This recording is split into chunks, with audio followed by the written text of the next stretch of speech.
Consider supporting the work of Notes from an Aspiring Humanitarian by becoming a monthly patron. Your contributions will help keep the resource alive and support its mission.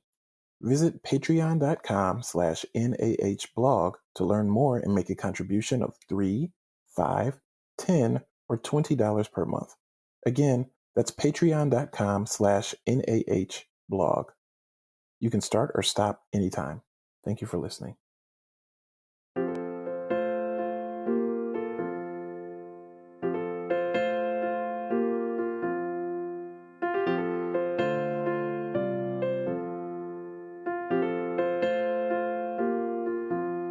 Welcome to the Notes from an Aspiring Humanitarian podcast. I'm your host, Relando Tompkins-Jones. I'm a social worker, social justice educator, writer, organizational consultant, and now podcaster who works to build more equitable and inclusive communities. I am also an aspiring humanitarian. My experiences have shown me that in the process of working for social justice outwardly, it's also important for us to continue to critically examine ourselves, shedding attitudes and behaviors that are oppressive to make room for those that are more inclusive, just, and humanitarian. What is an aspiring humanitarian, you ask? When I say humanitarian, I don't mean humanitarian in the harmful sense of placing ourselves in the role of a benevolent hero who's there to swoop in and save others. I mean dedicating one's life, time, and energy to honoring the ways that our destinies are intertwined. It's about accepting the lifelong pursuit to become more humane to those around us, with the recognition that we lose important parts of our humanity when we allow and enable the suffering of others. It means acknowledging our many contradictions and complications and aspiring to do more, aspiring to do better.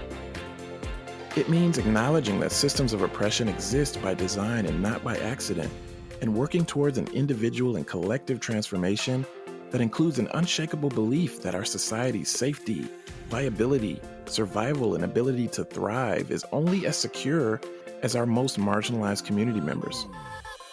Since 2011, my blog, Notes from an Aspiring Humanitarian, has been a place where I've written and curated content on issues of equity and social justice. Through using written word, film, and video, and other forms of media for social justice education, I hope to continue to expand and enrich the narratives about social issues that face our society and to find ways to take action while encouraging others to do the same. Today, the blog and now the podcast is for others who share a passion for that same journey. No matter who you are, where you come from, what your identities are, or what area of work you're in, there's room enough for all of us in this work, and I hope that engaging with the podcast or the blog can move you closer to discovering or reaffirming your answers to the questions that you may have about how you can best be of service.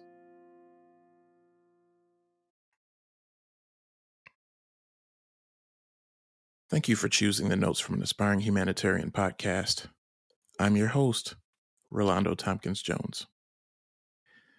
It's that time of year again, and I'm reflecting on a question that I came across some time ago that hits on an ongoing conflict between some people wanting everyone to strictly address one another with a Merry Christmas and others instead using Happy Holidays around this time of year. The question is this: if we're supposed to be a melting pot and accepting of others' beliefs, then what's so wrong with saying Merry Christmas? Well, there are other holidays celebrated in December besides Christmas. Actually, I believe people, including myself, say happy holidays to respect others who are not celebrating Christmas, but may be observing something else. I think it's okay to say Merry Christmas to someone else whom you actually know celebrates that holiday, but damage can be done by assuming that everyone already celebrates or should celebrate it. Although I acknowledge that parts of my identity that are privileged can sometimes create gaps in my awareness in terms of recognizing the experiences of others who are different from myself, my experiences with being the other in other ways have given me a sensitivity to seeing marginalization in other areas.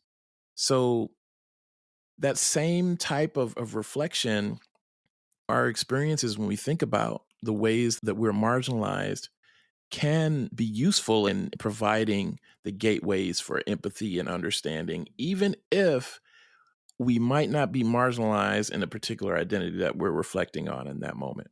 So, for instance, I still struggle to find positive representations of people of color in media against the seemingly endless portrayals of them as crime prone, ignorant, or threatening in some way. Because of that, in many ways, it allows me to recognize that positive coverage in mainstream media or about other faiths and traditions outside of Christianity is very limited and at times can be non existent. I think back on how years ago, one of my nieces wanted a doll for a gift, but while shopping for her, I couldn't help but notice how difficult it was to find a black doll in the stores. And I can only imagine how difficult it is to find certain staple foods that fit holidays of other faiths and traditions and other items which might be important. Now, for folks who may share this idea that we should only say Merry Christmas during this time, what if you had to walk around society at this time of year, as many do, and have people automatically assume that you find the same significance in a certain day as they did? Now, that works really well if you are a part of that group, but what if you're not? So, why all the pushback? Why all the conflict between Merry Christmas and Happy Holidays? Being able to distinguish when to share those greetings, those well wishes. Why all the pushback? So, these are some of the complaints that I've heard at times against people using the term Happy Holidays. There's a war on Christmas. These people want to take the Christ out of Christmas. They, whoever they are, want us to be accepting of their stuff, but they don't want to accept ours. Merry Christmas, and emphatic like Merry Christmas. Another message, hey, this politically correct garbage is destroying the American way of life. So, some examples of different complaints and pushback against using happy holidays. The charge against political correctness is a response that I often hear in discussions about this conflict between using Merry Christmas and Happy Holidays. In one of her blog posts years ago, writer Tammy Winfrey Harris wrote about political correctness. She said, disdain for political correctness is often positioned as a concern that some important truth is not being spoken for fear of offending someone. But that concern is nothing but smoke and mirrors. To invoke political correctness is really to be concerned about loss of power and privilege. It is about disappointment that some ism that was ingrained in our society, so much so that citizens of privilege could express the bias through word and deed without fear of reprisal, has been shaken loose. Charging political correctness generally means this: I am comfortable with my privilege. I do not want to have to question it. I don't want to have to think before I speak or act. I certainly don't wish to inconvenience myself for the comfort of lesser people, whoever those people may be: women, people of color, people with disabilities, or others.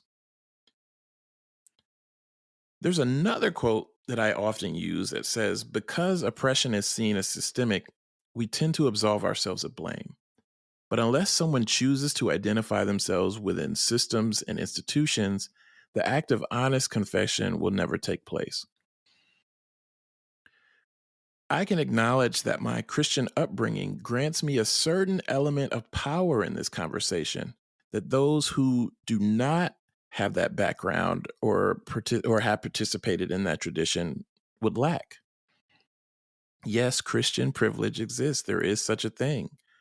Much similar to white privilege, to male privilege, to heterosexual privilege, ability privilege, and others, it does exist. Here are some examples for people who are Christian. Can you talk about your religious practices openly without fear of how it will be received by others? Can you be sure to hear music on the radio or watch specials on television that celebrate the holidays of your tradition? Can you share your holiday greetings without being fully conscious of how it might impact those who do not celebrate the same holidays? Also, can you be sure that people who are knowledgeable about the holidays of your religion will greet you with the appropriate greeting? Example, Merry Christmas or Happy Easter, etc. In your experience, do you not need to learn the religious or spiritual traditions of others? And have you likely not been penalized for not knowing that information? Those are some examples. So, if you have the experience of not needing to know other people's religious traditions and not having any sort of interpersonal, personal, or societal penalty for not knowing that information, that's an example. That's a sign of privilege there. That's a sign of Christian privilege there.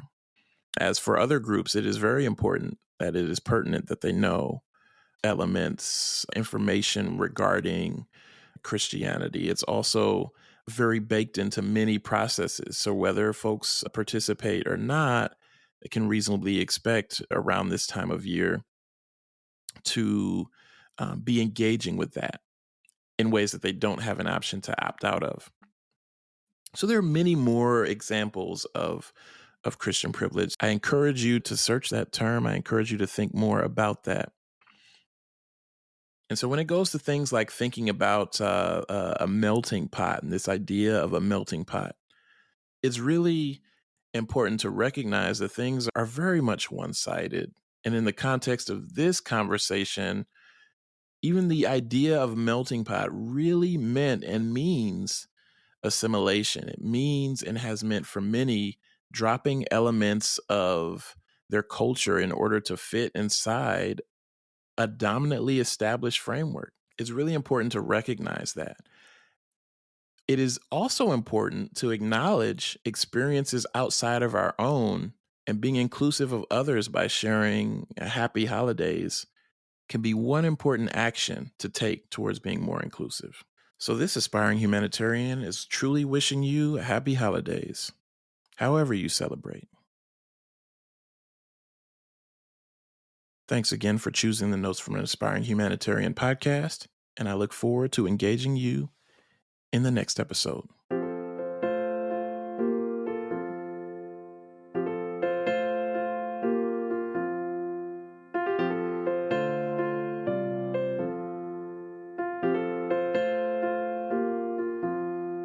Thank you for listening.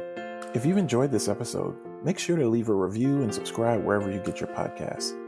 To find show notes for this and additional episodes, visit podcast.notesfromanaspiringhumanitarian.com. Notes from an Aspiring Humanitarian is a labor of love and will continue to be. Consider supporting the work of Notes from an Aspiring Humanitarian by becoming a monthly patron. Your contributions will help keep this resource alive and support its mission. Visit patreon.com/NAHblog to learn more and make a contribution of $3, $5, $10, or $20 per month. Again, that's patreon.com/NAHblog. You can start or stop anytime. Thank you for joining me this week. Take care.